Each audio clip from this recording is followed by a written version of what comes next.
aberración genética, es decir, una falla genéticamente determinada que está por una mala programación. Los glóbulos rojos se empiezan a producir indiscriminadamente y vamos a decir causas secundarias. Lo que les decía, las personas que viven en la altura tienen una policitemia fisiológica debido a la baja presión parcial de oxígeno en el medio ambiente, en la atmósfera. Y las personas que tienen insuficiencia cardíaca, insuficiencia o problemas pulmonares, como vamos a ver, también desarrollan policitemia por este motivo. Entre las secundarias son varias, generalmente son varias enfermedades, pero también fíjense ustedes, un tumor productor de eritropoyetina o cualquier tumor que tiene que ver con el aumento en la producción de eritropoyetina son causas de tipo secundarias. Alteraciones renales, porque el riñón ya no, es decir, algunas enfermedades que al alterar o al inflamar el riñón también de alguna manera estimula la producción de eritropoyetina. Perdón.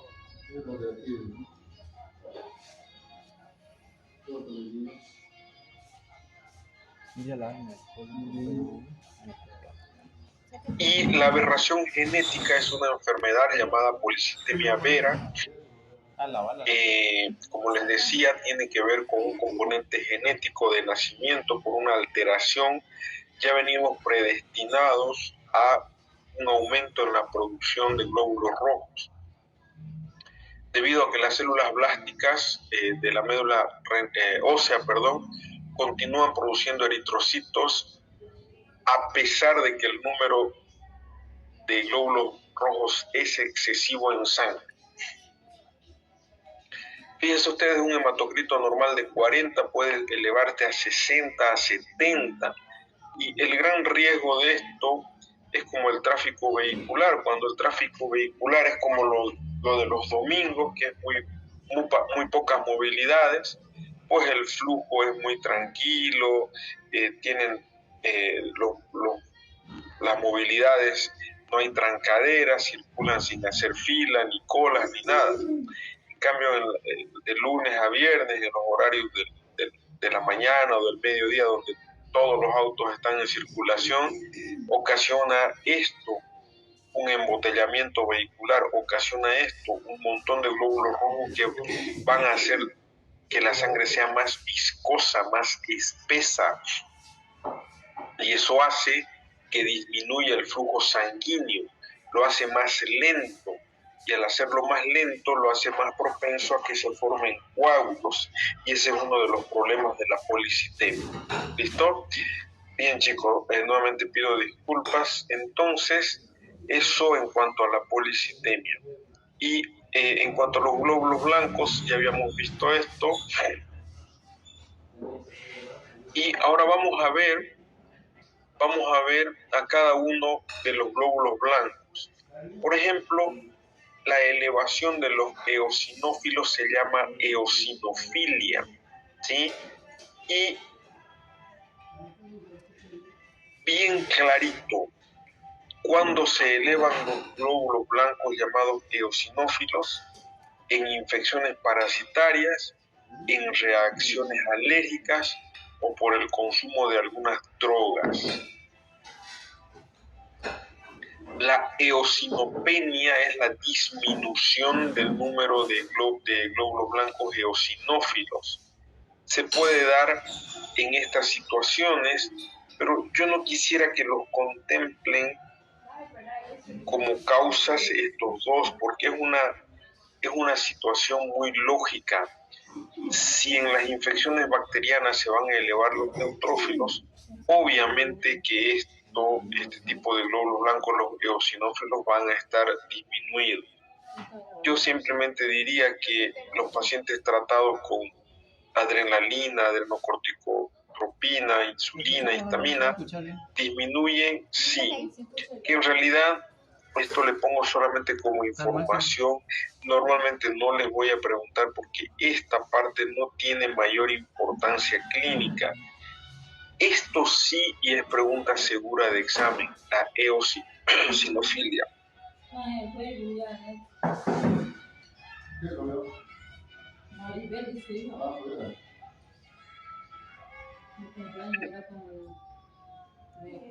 El otro tipo de glóbulos blancos son los basófilos. Se llama basofilia al aumento de los basófilos. Generalmente esto es un tipo de leucemia o causada por un tipo de leucemia. Recuerden que la leucemia es el cáncer de la sangre y que puede producir elevación de cualquiera de los glóbulos blancos. En este caso se llama basofilia cuando se elevan los glóbulos blancos. Y puede coexistir en enfermedades de tipo alérgicas asociado a una elevación también de los eosinófilos. La elevación de los monocitos se llama monocitosis. Puede aumentar en leucemia, lo mismo, en un tipo específico de cáncer con elevación de monocitos. Puede aumentarse en las infecciones virales y algunas infecciones protozoarias y en la tuberculosis gaseosa, que es un tipo de tuberculosis pulmonar. Bien, en general la elevación de los linfocitos, pregunta de examen, se llama linfocitosis y se produce en la mayoría de las enfermedades virales. Se produce en la mayoría de las enfermedades virales, varicela, mononucleosis, parotiditis, hepatitis, en la mayoría de las enfermedades virales.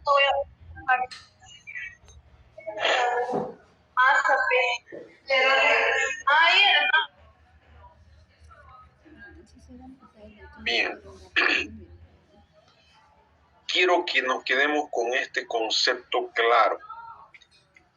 La linfocitosis es la elevación de los linfocitos y se eleva en la mayoría de las enfermedades virales. Aquí faltan muchas enfermedades virales, hasta un simple resfrío, ¿sí? En la mayoría de las enfermedades virales, y la tuberculosis no es una enfermedad viral, pero se puede elevar en los casos de tuberculosis. La disminución de los linfocitos se llama linfopenia y básicamente vamos a ver en condiciones de alteraciones de la médula ósea, es decir, una anemia aplásica. En una anemia aplásica hay alteración de las células madre y también puede comprometer al número de glóbulos blancos. Terapias con esteroides, es decir, corticoides, quimioterapia, es decir, pacientes que están con alguna enfermedad cancerosa o simplemente en alguna enfermedad que curse con inmunodeficiencia como es el SIDA. Y el otro punto que es fundamental que tienen que tomar en cuenta es la elevación de los glóbulos blancos llamados neutrófilos. A esto se le llama neutrofilia. Y debo resaltar, porque es pregunta de examen, que se va a producir en la mayoría de las infecciones bacterianas. En la mayoría de las infecciones bacterianas. Y esto es pregunta de examen. ¿Puede haber una pequeña neutrofilia en el comienzo de las infecciones virales? Sí, pero yo quiero que sobre todo manejemos esta idea. Infecciones bacterianas, elevación de neutrófilos, o sea, neutrofilia. Infecciones virales, elevación de linfocitos. También se elevan los neutrófilos en pacientes que tienen quemaduras extensas, pero esto es por infección y en algunos casos de consumo de drogas o corticoides como la prednisona.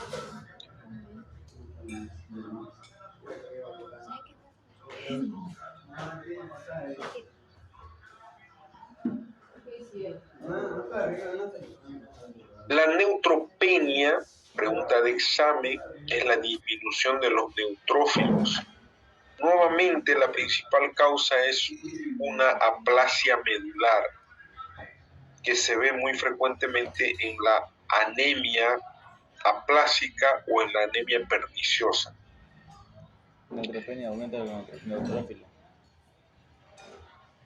Entonces, cuando hablamos de la resistencia del organismo frente a la infección, este es un breve resumen de lo que acabamos de ver. Quiero que presten mucha atención.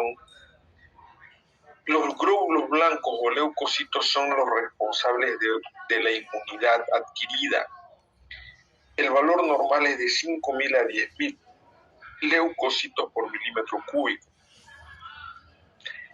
Pregunta de examen: la elevación de los neutrófilos, que también se llaman segmentados, tómenlo en cuenta, ojo, la elevación de los neutrófilos, que también se llaman segmentados, son responsables del control de la infección bacteriana. Neutrófilos, bacteriana. Linfocitos, virales. Los linfocitos constituyen el principal del sistema defensivo específico frente a los virus. Linfocitos de virus. Y ya lo dijimos, los eosinófilos en infecciones parasitarias, en reacciones alérgicas principalmente. Esta otra es una pregunta de examen clásica. Los monocitos son los que circulan en la sangre, pero cuando llegan a los tejidos se convierten en macrófagos. Voy a repetir por su importancia y porque es pregunta de examen. Los monocitos circulan en sangre, pero cuando llegan al tejido, pasan al tejido y se convierten en macrófagos. Es como el increíble Hulk, ¿sí? ¿Lo conocen a ese? Es como el increíble Hulk, que se va a convertir en una célula mucho más grande y poderosa. Y los basófilos, como ya dijimos, también intervienen o están presentes en algunos casos de eosinofilia por alergia, pero básicamente contribuyen y se elevan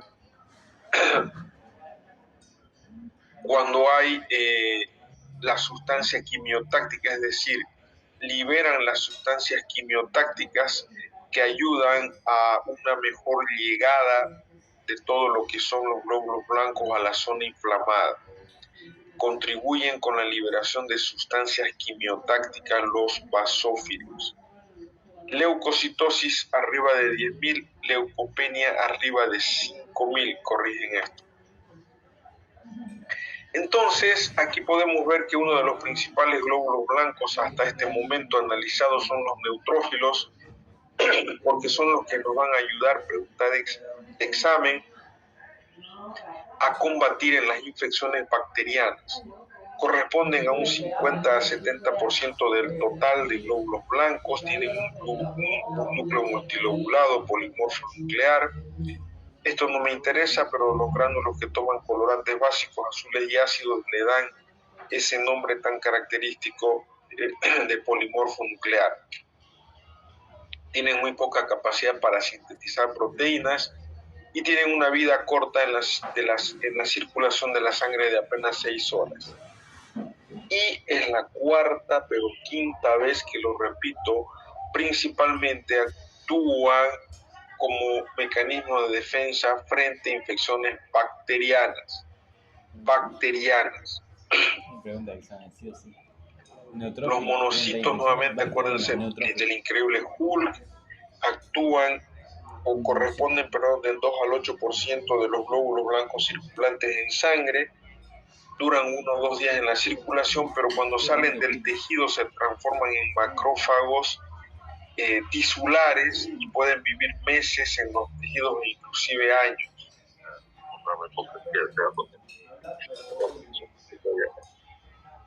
Y todo, y le voy a tolerar todas las noches.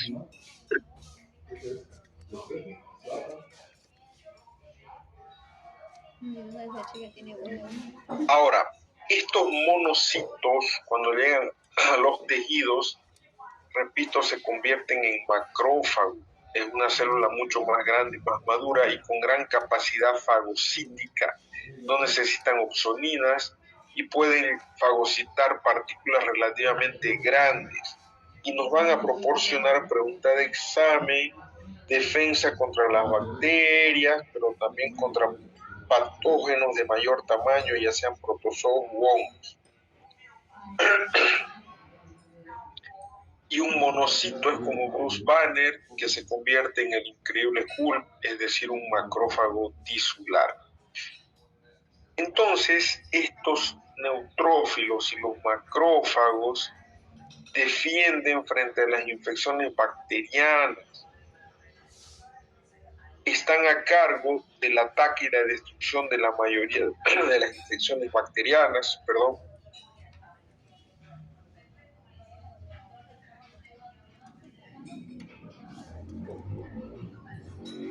de la fagocitosis de algunos virus y de algunos otros microorganismos nocivos.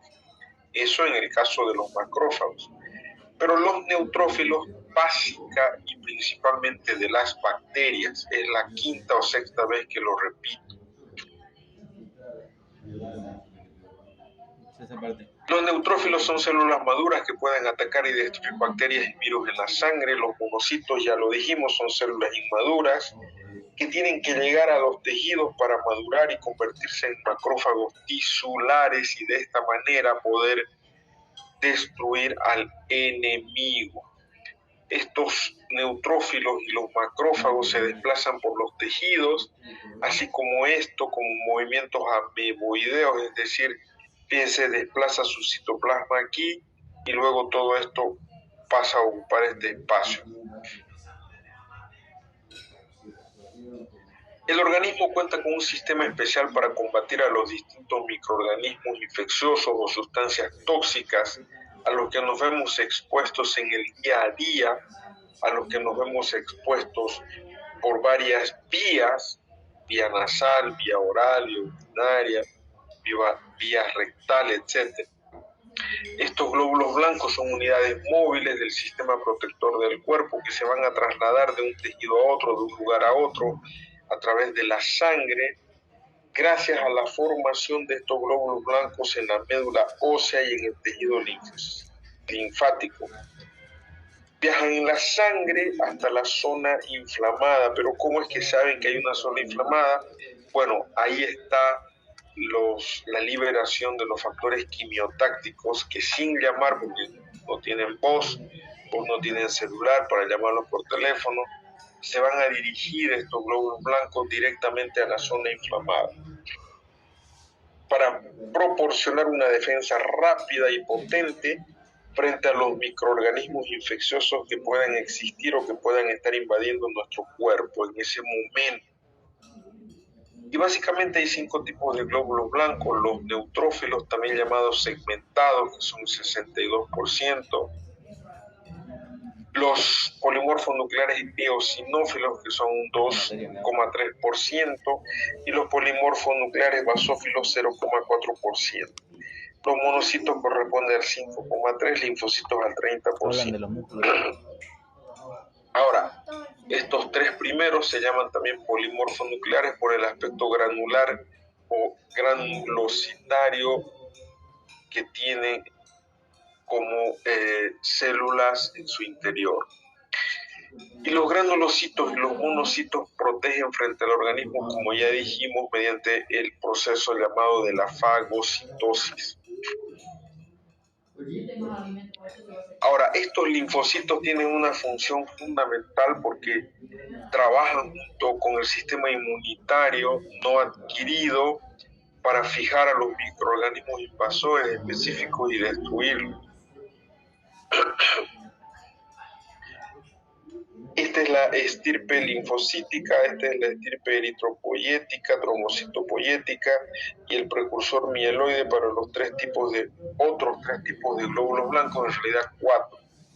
Vamos a quitar estas dos que ya habíamos visto y tenemos las dos líneas o estirpes linfocítica y mieloide.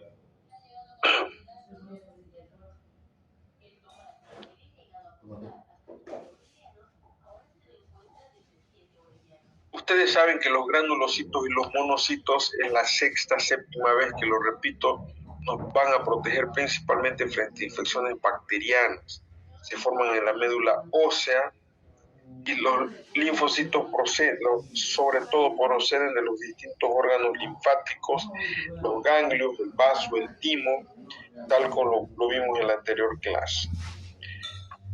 Y los glóbulos blancos, la presencia de estos glóbulos blancos en la sangre es porque se transforman desde la médula ósea a los tejidos linfáticos de las zonas del cuerpo donde se necesiten. La esperanza de vida de los granulocitos liberados por la médula ósea es de 4 a 5 horas, pero en la sangre. Y pueden ser otros 4 o 5 días en los tejidos.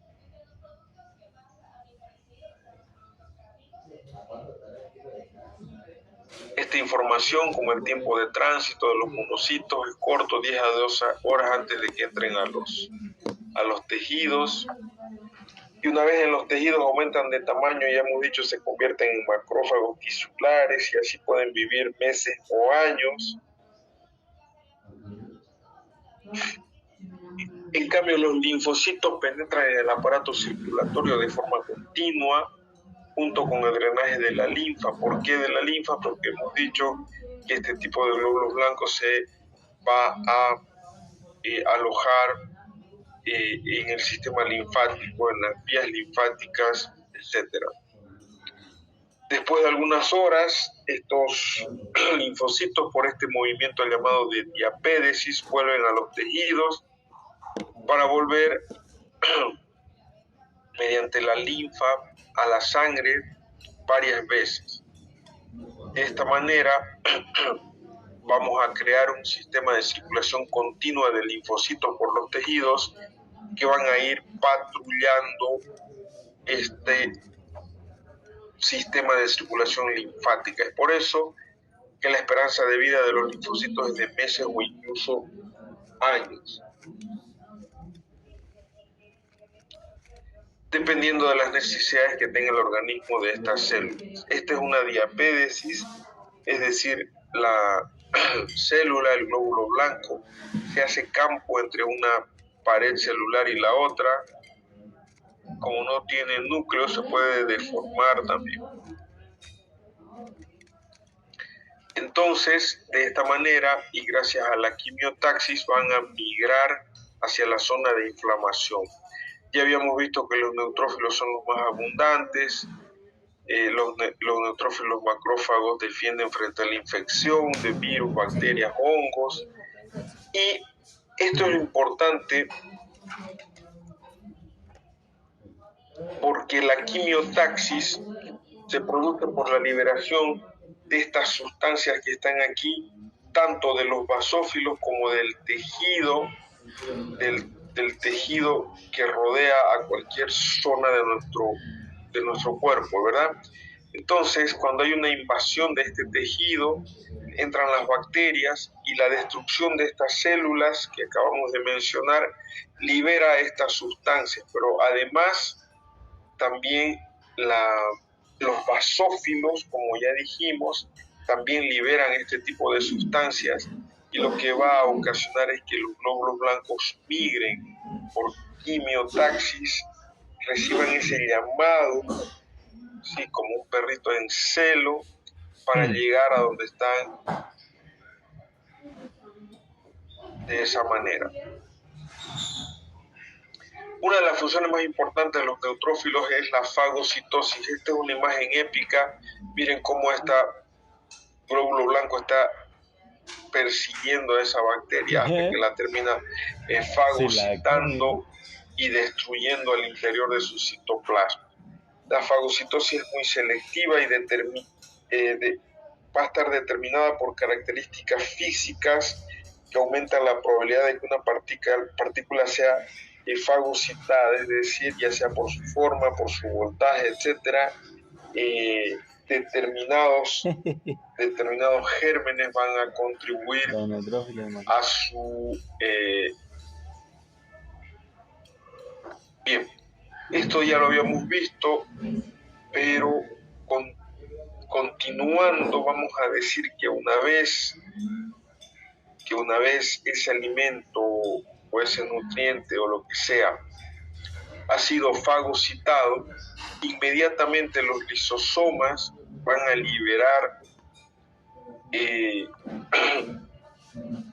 partículas fagocitarias, es decir, enzimas digestivas que pueden ser peroxidasas, oxidasas, catalasas, que van a digerir a esta bacteria y la van a poner en jaque.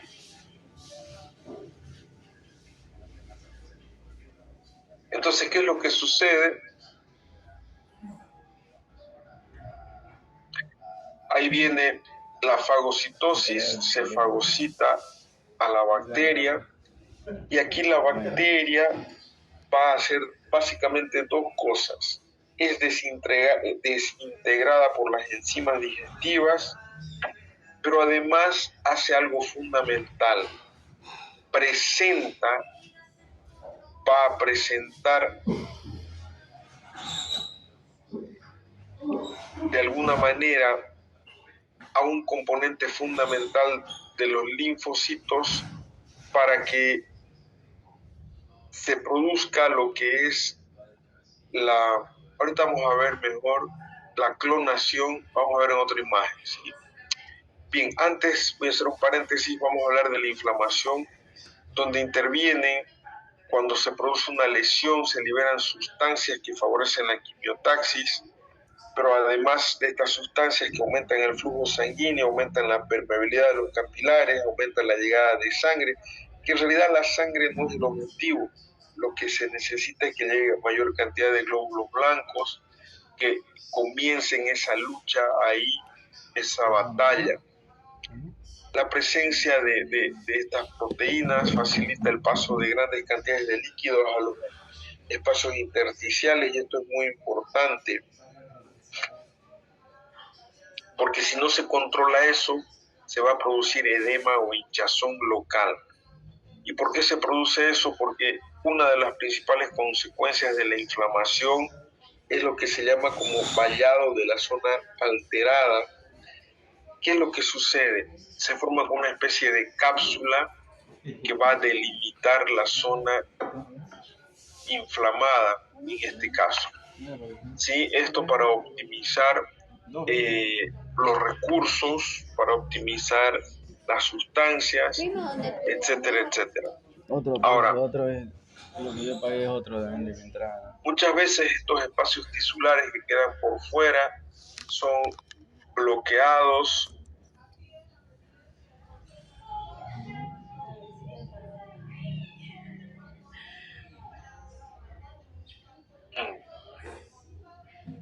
perdón un segundito. Bien, esto es muy importante, a esto que se llama vallado, porque fíjense, no es propio de todos los procesos inflamatorios, pero lo que sucede, chicos, se forma como una especie de cerco. Imagínense, hay un robo, un asalto, llega la policía y lo primero que hace es hacer un cerco para que no entren los curiosos. Aquí el cerco más que todo no es para que no entren los curiosos, sino para que la inflamación, la infección no se disemine a otros tejidos. Es un vallado inverso al que sucede, digamos, con el tema de la policía, ¿verdad? Esto retrasa la propagación de las bacterias o de los productos tóxicos. Hay algunas bacterias que han desarrollado algunas aptitudes donde evitan este vallado, evitan esta proliferación y es ahí donde se corre el riesgo de la diseminación de la infección. Por ejemplo, los estafilococos, cuando invaden el tejido, es característico que establezcan este vallado que acabamos de ver, una infección con un vallado bien claro, delimitado y rápido en cuanto al tiempo. De seguro que estamos frente a una infección por estafilococo. En cambio, los estreptococos no provocan una destrucción. Chicos, vamos a quedar aquí, se va a cortar y no quiero prolongarles. ¿Listo? Quedamos aquí en inflamación, no se olviden. Si tienen alguna pregunta, les contesto en el chat, o la próxima clase vamos a tener más tiempo. Vayan repasando, ahorita les voy a pasar este tema. ¿Alguna pregunta? Hola, doctor. Sí, les voy a pasar todo. Ya, muchas gracias. Gracias. Muchas gracias, doctor. Muchas Gracias, doctor. Gracias, doctor. Chicos. ¿Lo gordo? Gracias, doctor. ¿De ahí nomás?